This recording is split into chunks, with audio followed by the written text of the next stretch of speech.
Bom dia. Bom dia! Bom, queria cumprimentar todos os companheiros e companheiras, saudar aqui a presença do PCdoB e do PCO, de todos os movimentos sociais e sindicais, saudar o companheiro Gabriele, companheiro Ivan, companheiro Everaldo, saudar a Lola, que eu não vi há muito tempo.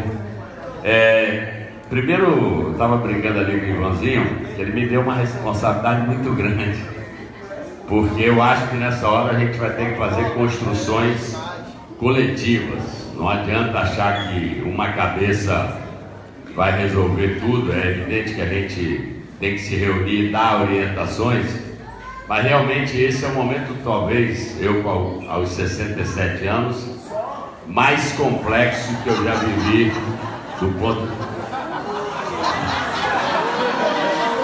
Estou com cara de quanto?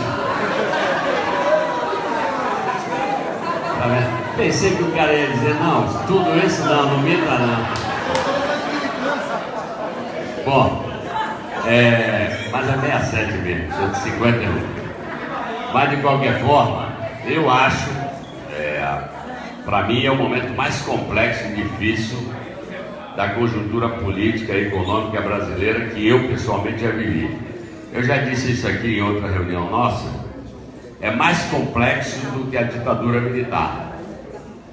E na ditadura, a despeito das mortes e torturas, e eu aqui não estou querendo relevar, eu até fico preocupado que o pessoal fica filmando e depois bota para rodar na rede. Aí o sacana do outro lado pega o que a gente bota, corta, faz uma fala e fica dizendo, daqui a pouco eu estou elogiando a ditadura. Então, é só para pedir ao pessoal, quando for botar na rua, tomar o cuidado de não deixar possibilidade de corte, que o que tem de fake hoje não está no gibi, e os caras querendo diminuir. Mas eu digo mais difícil do que a ditadura do ponto de vista de tomada de decisão, porque lá a gente tinha claro quem era o inimigo e tinham duas opções basicamente. A gente ir para a clandestinidade, para a luta armada, que foi a opção de muitos que perderam a vida, que foram torturados, que estão entre nós, como a ex-presidente Dilma, como muitos de nós aqui, ou outros que continuaram tentando pela via, vamos dizer, institucional, a via do partido político, mesmo com aquela limitação. Mas tinha uma clareza do que era a ditadura, o cerceamento total. Hoje a gente está vivendo, eu digo que é mais complexa, porque a ditadura, eles evoluíram, os segmentos mais retrógrados da elite, não só brasileira, porque isso aqui não é um pensamento brasileiro que está acontecendo aqui, é uma coisa muito mais articulada internacionalmente. Eles sofisticaram, evidentemente, porque eles sabem que hoje não interessa muito a eles uma ditadura formal, que tenha essa cara e não tenha o verniz de democracia. Eu vou citar um exemplo para a gente entender o que está acontecendo, que agora, recentemente, nas eleições da Venezuela, a taxa de comparecimento, independente do que cada um aqui pode achar do Maduro e do sistema lá, que realmente é um problemaço, que eles vão ter que resolver o povo venezuelano. Mas, imediatamente, os nossos telejornais, os de fora, se arvoraram, saíram correndo, inclusive o idiota do presidente desse que está aí sentado na cadeira de presidente, para condenar a eleição venezuelana e dizer que aquilo era uma farsa, etc, etc. Imagine, Michel, com que moral tem de falar de farsa em país alheio? Farsa está aqui, e ninguém lá de fora, nem do Mercosul, nem de nada, condenou o que aconteceu aqui. Lá, como o cara tem um viés claramente à esquerda, independente de eu achar que estão metendo os pés pelas mãos em muitas coisas, imediatamente saiu condenação de 8, de 9, de 10, de 12 países. E a taxa que o Maduro recebeu de votação é muito parecida com que os presidentes americanos se elegem nos Estados Unidos, porque lá também a abstenção é muito grande. Então, logo correram. Então, o que eu estou querendo dizer é que o jogo é muito mais sofisticado. Depois das redes, depois dessa sofisticação, depois do poder de comunicação da televisão, não é simples. Se fosse simples, a gente já tinha achado o caminho do combate. Então eu estou dizendo isso que para eles não interessa. É bom que a gente tenha claro que agora, recentemente, documentos que já estavam à disposição desde 2015, em relação ao período da ditadura militar brasileira, saíram mancheteados exatamente agora. É quase que um recado, porque tinha muita gente agitada dentro dos meios militares, na minha opinião, é quase que um recado, no sentido de dizer, ó, calma lá, que nós preferimos essa ditadura que está aí. A farsa é melhor do que a realidade. A gente vai exercendo, pela via do ativismo do judiciário e do Ministério Público, a gente vai fazendo o que quer. Hoje a Carmen Lúcia, ontem, saiu dizendo que ela achou que ia tentar pregar a paz social, mas não conseguiu. Você imagina? Não, a petulância não é o conceito do que ela falou. A petulância, o anacronismo brasileiro, é alguém que é presidente da Suprema Corte brasileira se achar no direito de ir para a televisão para ficar dando pitaco na política brasileira.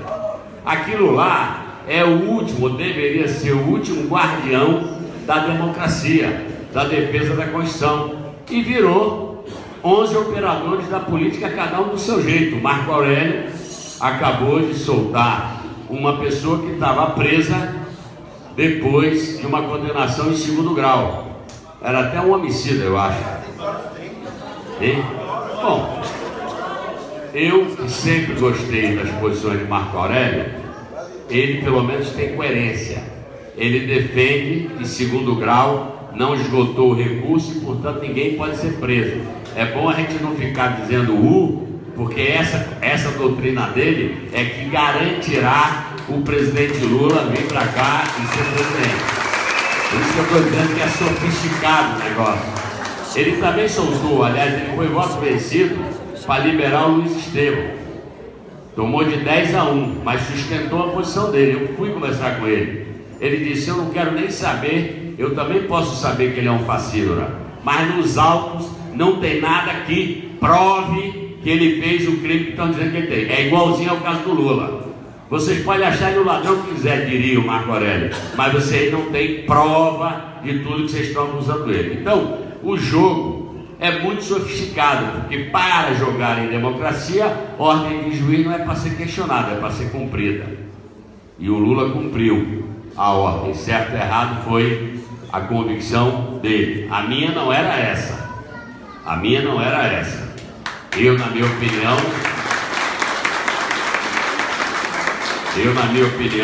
ele não tinha nada que ter se entregue. Ele tinha que ter se entregue dentro de uma embaixada e pedir asilo para ele. Mas já está feito.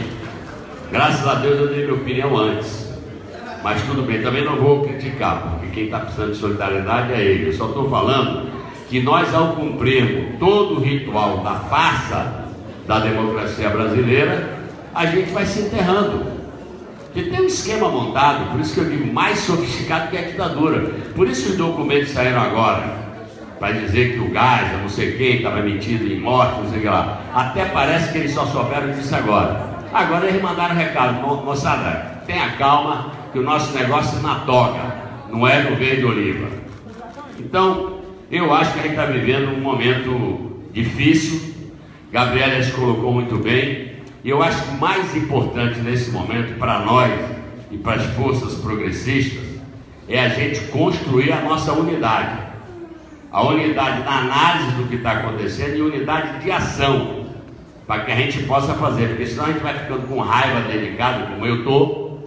A gente na verdade acorda querendo quebrar a porra toda, dando vontade de dar uma de doido, e pode ser que em alguma hora a gente vai ter que dar uma de doido não, de partir para outro tipo de coisa, não sei. Eu não sei se vai só na boa resolver esse negócio. Eu acho que está um processo de radicalização violenta. Eu não sei aonde vai desembocar a greve dos caminhoneiros.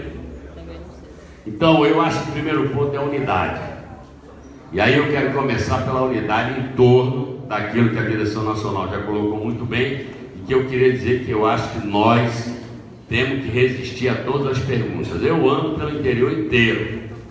E toda vez que você fala Lula livre, Lula presidente, o povo pipoca.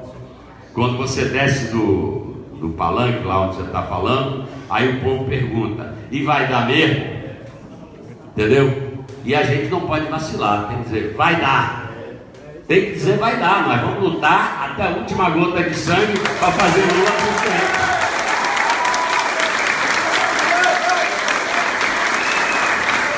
E aí não se trata mais só da nossa vontade de ver. O único cara que eu vejo com capacidade de recolocar e reconduzir esse país é ele. Capacidade política igual a dele não tem nenhum outro cidadão, homem ou mulher, que tenha essa capacidade. Não existe.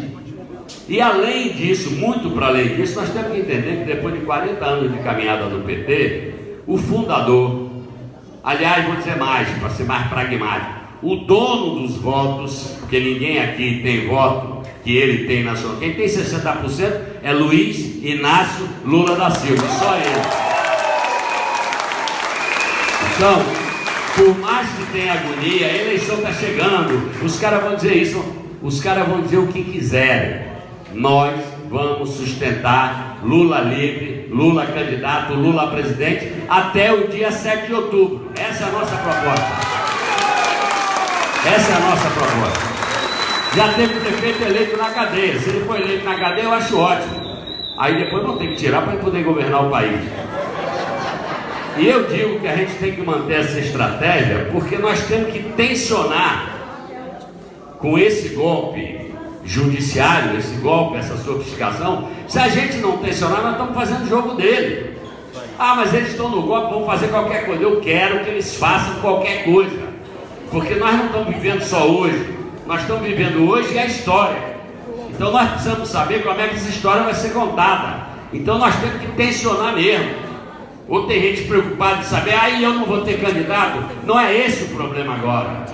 O problema é que tem uma luta violenta e a única forma de enfrentar é dizer Lula livre. Esse é o problema. Se eles vão rasgar a Constituição, que eles rasguem a Constituição, porque nós temos que tensionar para que eles vão ao extremo do absurdo, porque isso vai contar para a gente. Eu não vejo outro caminho. Não se trata aqui só de solidariedade ao Lula, se trata de entender qual é o jogo que está sendo jogado. Então, ou a gente sustenta essa tese, porque eu estou falando isso porque tem muita gente, não, mas aí pode ser você. Eu já disse, meu nome não está à disposição. Eu sou Lula até 7 de outubro.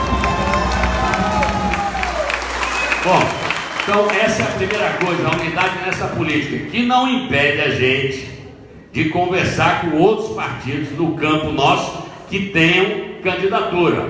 A Manuela, o Boulos ou o Ciro. Eu não estou falando nada de ser, porque depois do cara da empresa, eu não estou propondo ninguém ser vice de ninguém aqui. Eu estou dizendo que a gente não pode abrir mão de, pelo menos no campo progressista, continuar dialogando, porque tudo que eles querem é que a gente se tranque numa bolha, e a gente não pode cair nisso. Por isso que é sofisticado o momento, que ele é duro, exige radicalidade, sem que a gente vá para o sectarismo, pelo menos na política. Senão a gente não vai fazer nada, nós vamos ficar isolados. Então acho que a gente tem que ter firmeza nesse ponto. Segundo ponto, isso que Gabriele colocou aqui. Gente, pelo amor de Deus, já teve gente dizendo assim, governador, fala com o governador Rui para reduzir o ICMS do combustível, porque aí ele faz um gesto. Gente, não, é que não tem nada a ver com isso, gente. Isso é o que o Michel está querendo fazer, botar no colo dos governadores a contenção da greve dos caminhoneiros. O que está acontecendo foi mais do que bem explicado pelo Gabriele. É uma coisa criminosa. Sabe o que a gente tem que fazer agora? Voltar à campanha de 1950. O petróleo é nosso, a Petrobras é nossa. Essa é a bandeira que a gente tem que levantar. Então nós temos que criar algumas bandeiras em torno da gente. Porque a canalice que eles estão fazendo com a RLAN, onde você só está funcionando a 50%, no tempo da Dilma a gente importava 40% do diesel consumido no Brasil, porque acho que a gente nunca conseguiu ter suficiência no diesel, né? Hoje sabe quanto está importando? 80%. Isso significa o quê? Dólar saindo e, como disse muito bem Gabriele, e treinando.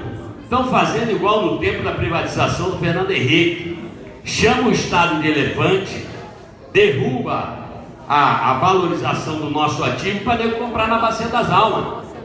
Daqui a pouco está cheio de chinês, americano, inglês, holandês comprando a refinaria toda. Aqui já está negociado com a Total. a refinaria nossa, pelo que eu sei. A regasificação é a mesma coisa, a unidade de regasificação. Então está claro que os caras estão fazendo um jogo de devolver o país.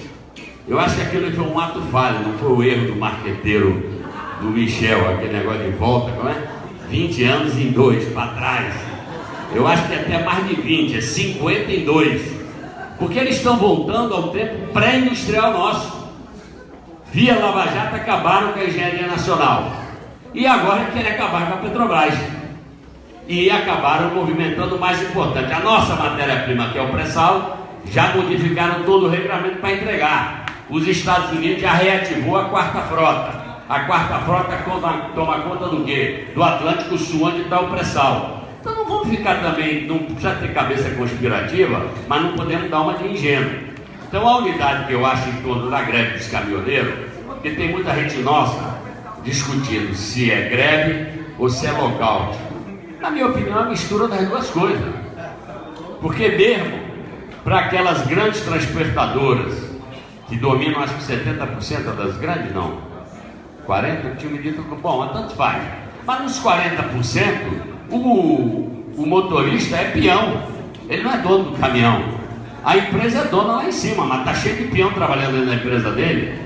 Então, de uma certa forma, tem uma mistura dos interesses de um lockout, porque é óbvio que a margem dele diminui, que ele não tem como expandir o preço no frete, porque a gente está em recessão. Então o cara aumenta combustível, ele não pode repassar para o preço do frete, porque ele não tem como, ao contrário, acabou que está derrubando o preço de frete, porque como a economia está em processo de recessão, tem muito menos caminhão ocupado do que tinha. Então você não tem margem para expandir. Quem toma ferro primeiro são os autônomos. O cara está com o caminhão financiado, não tem capital de giro, precisa se submeter às grandes empresas, que às vezes eles rodam com o caminhão deles, mas às vezes rodam com o caminhão de autônomo. É muito difícil o autônomo ter carga própria, a não ser quando é de pequeno negócio. O resto é só ver o cartel que é os cegonheiros, o transporte de carro. A Fiat é um dono só que transporta tudo. Aqui na época da Ford, a gente era um cacete para tentar botar carreta baiana para transportar carro da Ford, os caras não queriam. Então, não vamos nos iludir. Na minha opinião, é lockout misturado com greve, mas ela é uma oportunidade, na minha opinião, com a cautela necessária. Eu vou dizer qual é a cautela que eu acho que tem que ter. A gente tem que ser solidário mesmo, porque esse movimento expõe a desnacionalização da Petrobras. Por isso que a gente não pode adentrar o caminho de tributo. Se alguém quiser tirar tributo, o Michel é que tire o PIS/COFINS do combustível. Ele quer que os governadores tirem ICMS para jogar no colo dos governadores. Ele quer dividir o problema. Como agora ele mandou o Exército oferecer apoio se a Polícia Militar quiser ir na frente para abrir a barreira. E aí eu quero tocar num ponto que tem a ver com que a gente aqui é governo. Evidentemente que, e aí eu acho que tem que ter diálogo com os caminhoneiros, existem serviços essenciais que a gente não pode deixar eles errarem de barrar, porque senão a população vai virar contra eles. Essa é a minha opinião. Então não pode faltar oxigênio no hospital, porque se começar a morrer gente por falta de oxigênio, acabou. Aí Caboclo vai começar a dizer que é irresponsável. A Globo está doida por uma dessa para ficar botando toda hora blém, blém, blém, blém, blém. Então a gente tem que ter clareza que mesmo que pareça, frouxidão não é frouxidão. Não dá para parar carro de polícia, senão a bandidagem vai rodar por aí todo. Vocês se lembram quando eu peguei 12 dias de greve de PM? O que era? Aumentou estupidamente o número de homicídios. Então a gente tem que ter clareza, até para ajudar, para não dizer aos caras para fazer qualquer loucura.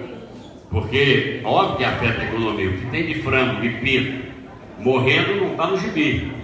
E se tiver uma crise de abastecimento, por isso que eu estou falando, nós vamos ficar entre o mar e o rochedo, porque a crise de abastecimento caracteriza o descontrole total do governo e pode eventualmente vir uma medida de força, e na minha opinião, se vier, não virá só pela mão dos militares. Provavelmente, se vier uma coisa dessa, virá pela mão do Supremo com os militares, o que de novo é mais perigoso, porque eles vão dizer que quem está dizendo isso, chancelando isso, é o Supremo Tribunal Federal. Então, não é simples a conjuntura que a gente tem aí. Agora, eu acho que a unidade é o nosso melhor caminho. Então, eu acho que a gente tem que ter unidade nessa questão do Lula livre. Eu até estava sugerindo ao pessoal, estou tentando fazer, que tudo bem, não tem ninguém com muito tesão para a Copa do Mundo. Eu nunca vi uma Copa do Mundo tão morta quanto essa. Está faltando 15 dias. Mas é inevitável, quando começar a passar o jogo, acabou que vai assistir.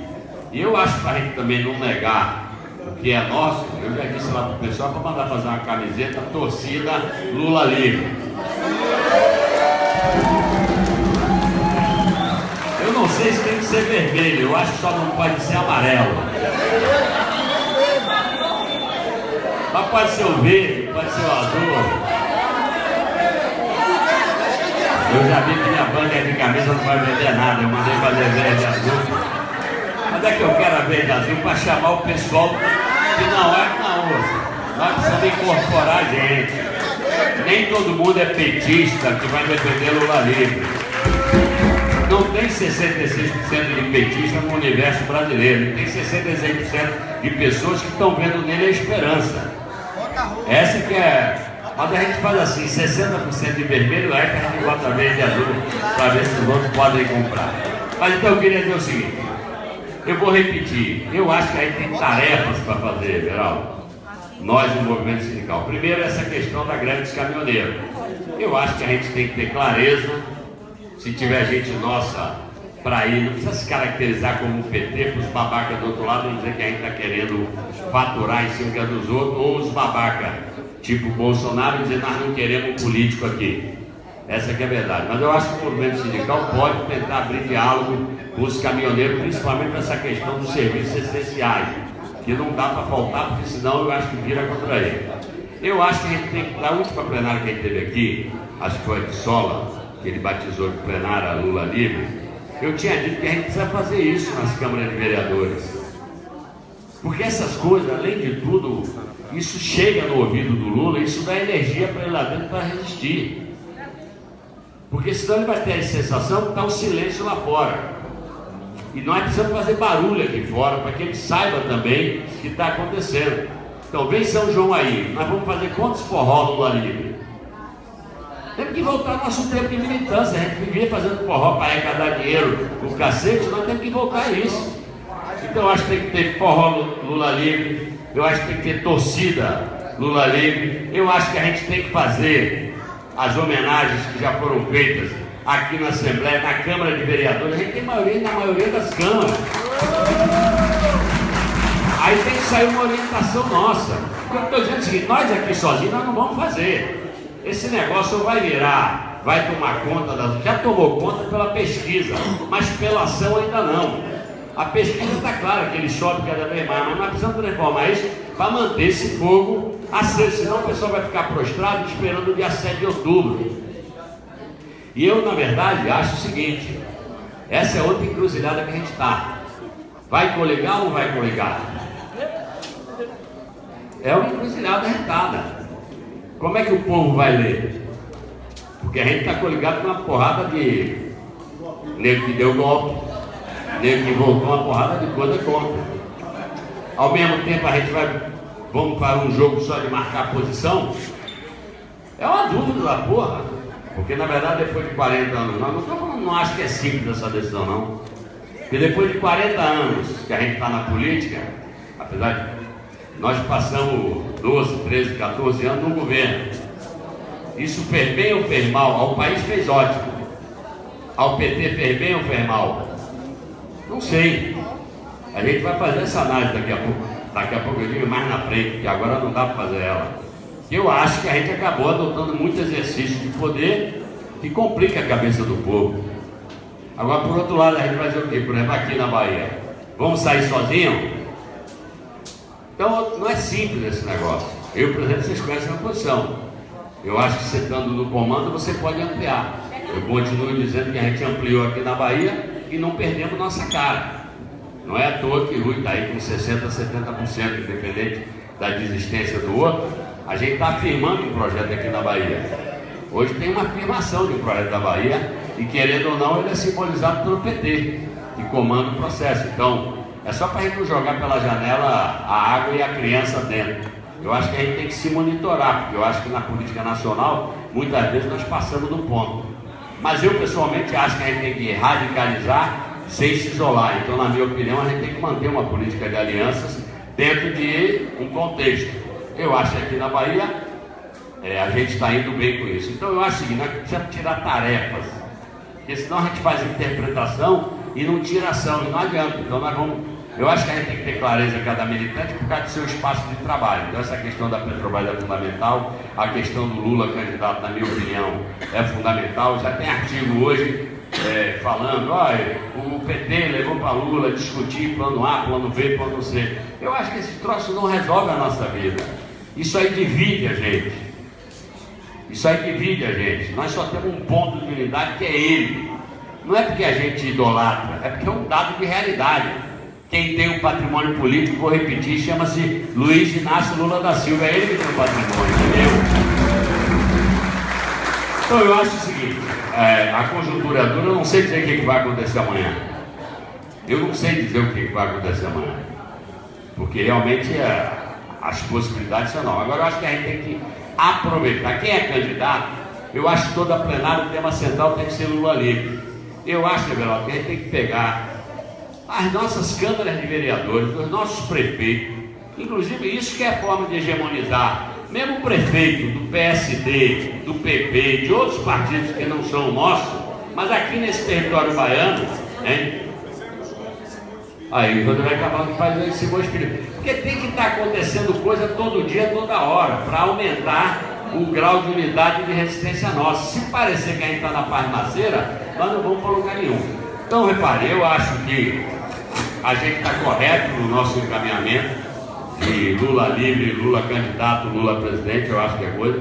Essa questão da Petrobras, eu acho que é um gancho, porque a Petrobras ainda representa muito no coração e na mente dos brasileiros. Eu acho que essa desnacionalização para entrega, me disseram, viu, Rosenberg, eu não sei se é verdade, que tem unidade lá na Petrobras, aqui na Relan, que o mato está dessa altura.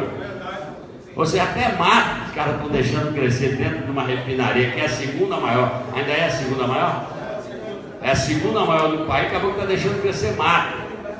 É para vender barato. A segurança está sendo retirada. Hein? A segurança está sendo retirada. Está sendo retirada de segurança. Está abandonado, todo dia um assalto. Então, os caras têm um objetivo. Eles querem que a gente volte a ser fornecedor de matéria-prima e acabou. Alimento, água, petróleo, energia e por aí vai. É esse o caminho dele. Então, eu não vejo saída porque está aí e o povo está sacando, porque na verdade a única opção que se construiu sem ser o Lula é a opção do extremo, da raiva. O que é o Bolsonaro? A destilaria de ódio. O cara está puto com a classe política, está retado com tudo que está acontecendo. Não é brincadeira, gente. Tem 27 milhões de desempregados. E isso é medido com a população economicamente ativa. Se você somar os 27 milhões, quem já desistiu de procurar emprego e que nem entra na conta, isso vai dar 35. Está cheio de jovens desempregados. Nos 2 anos do Michel, 170 mil jovens deixaram as universidades brasileiras pelo refluxo dos programas de apoio. 170 mil que estavam na esperança de se formar, perderam, não tem mais como, saíram da universidade.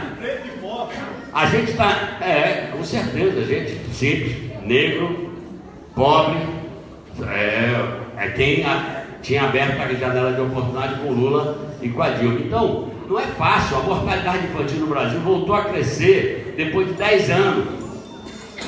Então é um dado de realidade, nós temos tudo na mão para denunciar esse governo e para gritar Lula livre.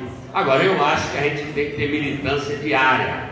Por isso que eu estou insistindo com o negócio das câmaras, porque a gente tem que invadir o interior com isso. Propor ato e manifestação. Ontem, não sei se teve a missa lá da Lapa? Não, teve a missa da Lapa. Eu acho que é óbvio que sempre tem que tangenciar, porque também tem gente da igreja que não gosta da gente. Mas como a bandeira é democracia, Lula livre quer dizer democracia. Por isso que eu estou falando que não é só a plenária aqui só tem vermelho. Mas tem gente que não é vermelho que também é Lula livre e democracia. Então eu acho isso. Eu, sinceramente, acho que a gente tem que se oferecer, porque o momento é muito complicado. Se vacilar, os caras realmente vão detonar. E repare, o próximo passo vai ser Banco do Brasil e Caixa Econômica. Não tem ilusão. Eu gosto sempre de dizer que na crise de 2008, 2009, o Brasil conseguiu passar aquela que o Lula falou, que aqui não vai ser um tsunami, vai ser uma marolinha, porque a gente ainda tinha a estrutura do Estado na mão. Nós tínhamos a Petrobras para gerar investimento, nós tínhamos o Banco do Brasil, Caixa Econômica, Banco do Nordeste para gerar crédito. Você se lembra que em 2008 e 2009, na crise, os bancos privados tiraram o cavalinho da chuva. Ninguém emprestava nada. Quem bancou crédito no mercado para tudo que teve foi a decisão do presidente da República. Por isso que eu digo, a coisa é tão criminosa que eu acho que outra bandeira que a gente tem que lançar para os petroleiros, viu, é começar a gritar fora Parente. Fora Michel, fora Pedro Parente. Porque ele se acha dono do que não é dele, ele não dá satisfação a ninguém. E repare, a cabeça dele é clara. Ele está interessado na rentabilidade das ações da Petrobras. Eu me lembro do quebra-pau que a gente teve, o presidente teve lá com o pessoal de EIP da Petrobras para resolver ter estaleiro aqui, tá lembrado? Porque, óbvio, o pessoal técnico da Petrobras diz assim, mas vai sair mais caro a sonda, não sei o que, não sei o que lá. E o presidente da República disse, eu não quero saber se vai sair mais caro, eu preciso utilizar a Petrobras para gerar uma indústria naval brasileira. Está tudo fechado, inclusive a esse que está aqui. Ali ela está trabalhando segundo pessoa. Então a Petrobras tem que ser gerida corretamente, como foi, que aliás eu quero repetir o que eu disse essa semana na Assembleia Legislativa. Tem quantos anos da Lava Jato? 4, né? Sei lá. Quantos anos tem? 4? E até agora não acharam, como gosta o presidente Lula de dizer, nem um papel higiênico, nem um guardanapo, nem porra nenhuma no nome desse rapaz que está sentado aqui.